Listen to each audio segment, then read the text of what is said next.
ఉగ్రవాదుల ఏరివేతకు ఎంతమంది సైనికుల్ని ఉపయోగిస్తున్నారో తెలియదు గాని దేశం నడిబొడ్డున మావోయిస్టుల్ని తుదముట్టించేందుకు కేంద్రం సర్వశక్తులు ఒడ్డుతోంది. యాంటీ నక్సల్ ఆపరేషన్లో ఎయిర్ ఫోర్స్ హెలికాప్టర్లు, విమానాలను ఉపయోగిస్తోంది. దాదాపు 1,00,000 మంది కేంద్ర బలగాలు ఛత్తీస్గఢ్ను జల్లెడపడుతున్నాయి. భద్రతా దళాలు చుట్టుముట్టడంతో ఊపిరాడక వరంగల్లో 14 మంది మావోయిస్టులు లొంగిపోయారు. వచ్చే ఏడాది మార్చిలోగా లొంగిపోవాలని, లేకపోతే చచ్చిపోవాలంటూ అల్టిమేటం ఇచ్చారు కేంద్ర హోంమంత్రి అమిత్ షా.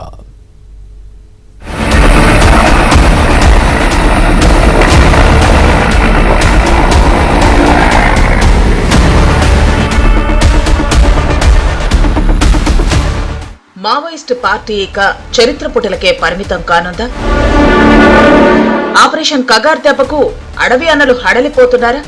వచ్చే ఏడాది మార్చి 31 నాటికి మావోయిస్టు రహిత భారత్ డెడ్ లైన్ తో అమిత్ షా దేశం నడిబొడ్డున అంతర్యుద్ధం సాగిస్తున్నారా? దేశం సరిహద్దులో ఉండాల్సిన సైనికులు వైమానిక విమానాలు, హెలికాప్టర్లు దండకారణ్యంలో ఎందుకు మోహరించారు?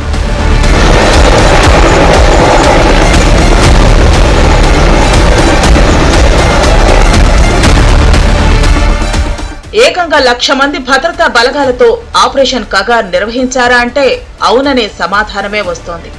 1,00,000 మందితో ఛత్తీస్గఢ్ అడవులను చుట్టుముట్టిన భద్రతా దళాలు ఏ చెట్టు పుట్టను కూడా వదలకుండా జల్లెడ పడుతున్నాయి. తుపాకుల కాల్పులతో పచ్చని అడవిలో రక్తపు టేరులు పారుతున్నాయి.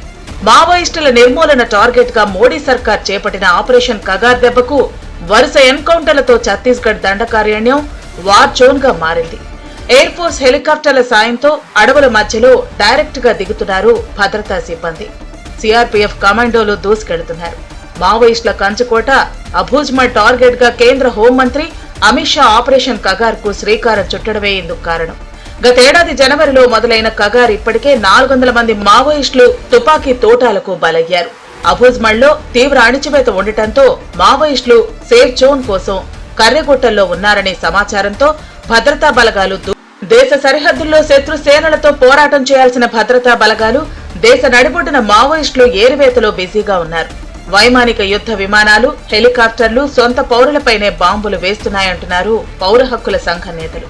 కార్పొరేట్ కంపెనీల మైనింగ్ కోసం మోడీ అండ్ అమిత్ షా దండకారణ్యంలో రక్తపు టేరులు పారుస్తున్నారని విమర్శించేవారు లేకపోలేదు. అక్కడ ఉన్న ఆదివాసులు చాలా ఆందోళనకు గురవుతున్నారు.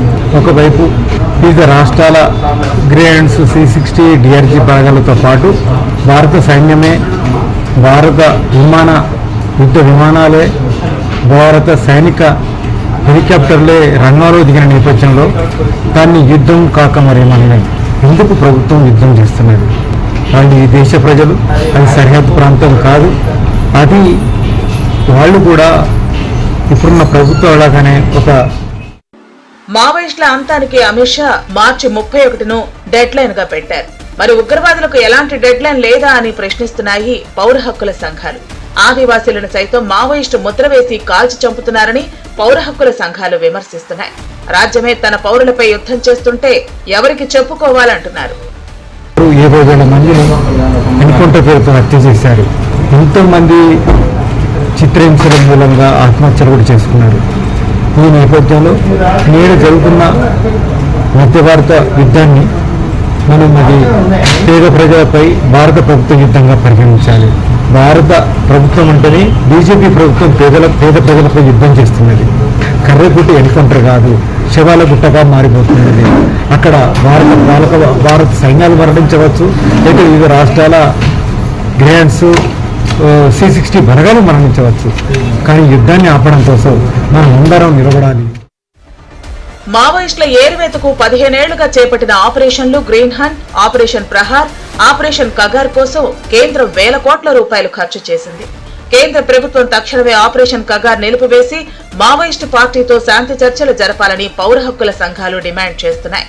ఇక్కడి నుంచి 1,00,000 మంది సుశిక్షితులైన భద్రతా సిబ్బందిని ఛత్తీస్గఢ్ అడవుల నుంచి సరిహద్దుల్లోకి తరలించాలని కోరుతున్నారు.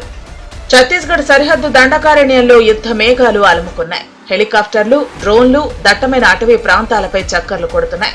మావోయిస్టుల ఏరువేతకు అత్యాధునిక సాంకేతిక పరిజ్ఞానాన్ని వాడుతున్నారు. ఇటీవలే కేంద్రానికి, ఛత్తీస్గఢ్ ప్రభుత్వానికి మావోయిస్టు పార్టీ లేఖ రాసింది. ఆపరేషన్ కగార్ ను నిలిపివేయాలని, భద్రతా దళాలను క్యాంపులకు పరిమితం చేయాలని, తాత్కాలికంగా నెల రోజుల పాటు సెర్చింగ్ ఆపరేషన్ ఆపివేసి చర్చలకు రావాలని కోరింది. అయితే కేంద్రం మావోయిస్టు లేఖను ఏమాత్రం పట్టించుకోలేదు. వాళ్ళ లేఖను బట్టి పోతే వాళ్ళు సిద్ధంగా ఉన్నామంటున్నారు. అయితే అప్పటికిప్పటికీ తేడా ఏమిటంటే పార్టీ బలహీనపడ్డది. ఇక బయట ఉండేవాళ్ళు విమర్శకులు ఏమంటే బలహీనపడ్డారు, ఎలాగో వాళ్ళు మొత్తంగా ప్రభుత్వం ఇవాళ పైచేయి ఉంది, పైచేయి ఉన్నప్పుడు మాట్లాడతామంటున్నారు.